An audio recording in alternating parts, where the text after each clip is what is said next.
America ने कहा है कि पाकिस्तान के दाखिली फैसलों में दखल अंदाजी का इल्जाम गलत है। साइफर दस्तावेज के मुसद्दका होने के बारे में कुछ नहीं कह सकते। तर्जुमान महकमा खारिजा मैथ्यू मिलर का मीडिया ब्रीफिंग में कहना था कि अगर तमाम बातें दुरुस्त हैं तब भी जाहिर नहीं होता कि अमेरिका ने यह मौक़िफ़ इख्तियार किया हो कि पाकिस्तान में क़यादत किसके पास होनी चाहिए। तर्जुमान ने मजीद कहा कि बहुत से लोगों ने अमरीकी सिफारतकार के तबसरे को सियाक़ो सबाक से हटकर सियासी मकासद के लिए इस्तेमाल किया। तारीख का अमीर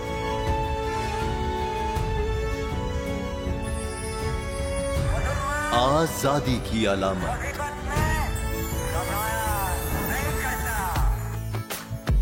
हुस्न का आईनादार, फिक्रो नजरिए की अक्कास, सरफराजी का गवाह, यानी हम सबका निगहबान पाकिस्तान।